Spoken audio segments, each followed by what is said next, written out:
জয়পুরে বাঁকুড়া জেলার কিষাণ ক্ষেত মজুর সেলের রাজনৈতিক সম্মেলন। কিষাণ সেলের রাজ্য সভাপতিতে তরমুজ দিয়ে বরণ করা হলো। কৃষকদের বিকল্প চাষের আহ্বান। বাঁকুড়া জেলার জয়পুর ব্লকের ভাস্করানন্দ মঞ্চে বিষ্ণুপুর সাংগঠনিক জেলা কিষাণ ক্ষেত মজুর সেলের পক্ষ থেকে একটি রাজনৈতিক সম্মেলন অনুষ্ঠিত হয়। উপস্থিত ছিলেন রাজ্যের প্রাক্তন মন্ত্রী তথা পশ্চিমবঙ্গ কিষাণ সেলের রাজ্য সভাপতি পূর্ণেন্দু বোস সহ জেলা তৃণমূল কংগ্রেসের একাধিক নেতৃত্বরা। মঞ্চ থেকে কিষাণ সেলের রাজ্য সভাপতি বলেন, বাঁকুড়া জেলা খরা প্রধান এলাকা ছিল। এখান থেকে রাজ্য সরকারের সহযোগিতায় বাঁকুড়া জেলায় এখন প্রচুর পরিমাণে সবজি চাষ হচ্ছে। এমনকি অত্যাধিক লাভের জন্য বিকল্প চাষ শুরু করেছে ইতিমধ্যেই বাঁকুড়া জেলার চাষিরা। কৃষকদের পাশে রাজ্য সরকার সর্বদা রয়েছে। তবে এই মঞ্চ থেকে কেন্দ্র সরকারকে তো যাবেন রাজ্য সভাপতি। তিনি বলেন, স্তরের যোগান কমিয়ে দিচ্ছে কেন্দ্রীয় সরকার, রাজ্যের কৃষকদের বঞ্চনা করছে। পাশাপাশি কেন্দ্র ডিভিসি থেকে জল ছেড়ে দামোদরে ম্যানমেড বন্যা পরিস্থিতি তৈরি করেছিল, যার ফলে কৃষকদের বিপুল পরিমাণে ক্ষতি হয়েছিল। পাশাপাশি তারা বলেন, রাজ্য সরকার কৃষকদের জন্য বিমার ব্যবস্থা করেছে। ফসলের ক্ষতি হওয়ার ৪৫ দিনের মধ্যে কৃষকরা তাদের ক্ষতিপূরণ পেয়ে যাচ্ছে। পাশাপাশি বন্যায় ক্ষতিগ্রস্ত কৃষকদের ৬০,০০০ বিভিন্ন সবজির চারা গাছ প্রদান করা হয়েছে নদী তীরবর্তী এলাকার কৃষকদের। পাশাপাশি তারা বলেন, ৮ বছর আগে প্রথম বাঁকুড়ার খাতড়ায় তরমুজ চাষ শুরু হয়। ২৯৮টি আমের বাগান তৈরি হয়েছে বাঁকুড়ায়। তৈরি হচ্ছে বর্ষাকালীন পেঁয়াজ, যা পশ্চিমবঙ্গের সর্বপ্রথম এই বাঁকুড়ায় চাষ শুরু হয়েছে। পাশাপাশি কৃষকদের বিকল্প সবজি চাষের আহ্বান করেন নেতৃত্বরা। কৃষকদের উৎপাদন আরও বেশি করে কী করে বাড়ানো যায় সেই বিষয়ে নজর রাখছে সরকার। বাঁকুড়া জয়পুর থেকে সুচিন্ত গোস্বামীর রিপোর্ট, এস নিউজ বাংলা। আমাদের কর্মসূচি আজকে এই বিষ্ণুপুর সাংগঠনিক জেলায় কৃষক সংগঠনের সম্মেলন। সেই সম্মেলন উপলক্ষে আমরা এসেছি। মমতা বন্দ্যোপাধ্যায় আমাকে দায়িত্ব দিয়েছে সব জেলাগুলোতে সম্মেলন করা।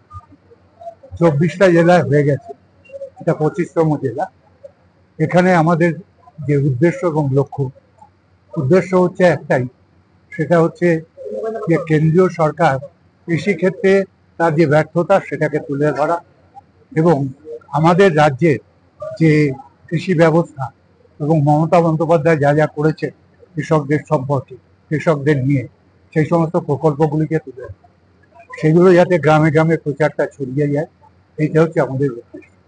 আমাদের লক্ষ্য হচ্ছে আগামী ২৬ সালে যে নির্বাচন, সেই নির্বাচনে যাতে জনগণের সংখ্যাধিক অংশ কৃষক, তারা যাতে এগিয়ে আসে এবং মমতা বন্দ্যোপাধ্যায় তাদের জন্য যা করেছেন তারই প্রতিদান হিসেবে যাতে তৃণমূল কংগ্রেস চতুর্থবারের জন্য আবার সরকার করতে পারে, মমতা বন্দ্যোপাধ্যায় যাতে চতুর্থবারের জন্য মুখ্যমন্ত্রী হতে পারেন, এই লক্ষ্যকে সামনে রেখে আমরা গ্রামে গ্রামে যাচ্ছি, এই সম্মেলনগুলো করছি।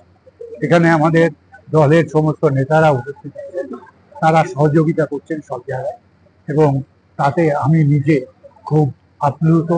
পাশাপাশি সব জায়গাতে কৃষকরা আসছেন, তাদের সাথে যোগাযোগ হচ্ছে, কথা হচ্ছে। এটা আগামী দিনে আমাদের অনেকটা এগিয়ে। বিকল্প চাষের কথা বলছে, শোনা গেল যাতে বিকল্প চাষ করে কৃষকরা আরো লাভবান হয়, কিভাবে সাহায্য করতে? এটা দেখুন, সরকার সাহায্য করতে পারে দু-তিনটে দিক থেকে। এক হচ্ছে সারের যোগান দিয়ে, সেচের যোগান দিয়ে, বীজের যোগান দিয়ে এবং এই যে আবহাওয়ার পরিবর্তন, সেই সময় তাদের নানা রকম যে ক্ষতি হয় সেই ক্ষতিপূরণ সরকার এই সবগুলোই করছে। বিশেষ করে বাঁকুড়া জেলা, সবাই জানতেন যে বাঁকুড়া জেলা পুরুলিয়া জেলায় চাষবাস।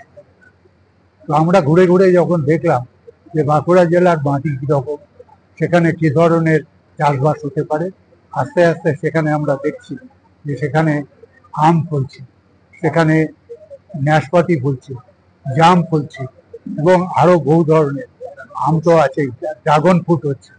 এইগুলো হচ্ছে সব নতুন ধরনের চাষ এবং এই ক্ষেত্রে যারা এগিয়ে এসেছে, আমাদের সুভাষিস আছে, বিভিন্ন সংস্থা, কেন্দ্রীয় সংস্থা থেকে শুরু করে সেই সংস্থাগুলো আমাদের সাহায্যের হাত বাড়িয়ে দিয়েছে। আমরা এগিয়ে যাচ্ছি, আগামী দিনে এইগুলোতে আরো এগিয়ে যাব। এইগুলো হচ্ছে নতুন ফসল, যেগুলোর উৎপাদন আগে হতো না, এখন সেগুলো হচ্ছে। সব থেকে বেশি হচ্ছে ধরুন বাদাম হচ্ছে, বাদাম যে জমিতে হয় সেখানে ডালও হবে। আগামী দিনে ডালের চাষ, তৈলবীজের চাষও এখানে বাড়বে বলে আমার বিশ্বাস।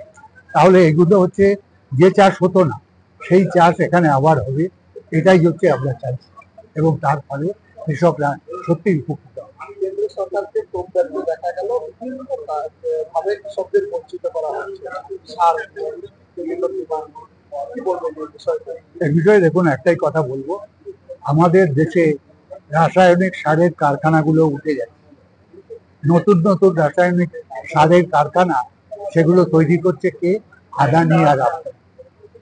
আদানি আম্বানিরা হচ্ছে যত বড় বড় সার, তার আমেরিকা থেকে সাহায্য নিয়ে বিরাট পরিমাণ টাকা দিয়ে বিশাল বিশাল কারখানা তারা গুজরাটে তৈরি করছে, মহারাষ্ট্রে তৈরি করছে, মধ্যপ্রদেশে তৈরি করছে, যেখানে বিজেপি সরকার।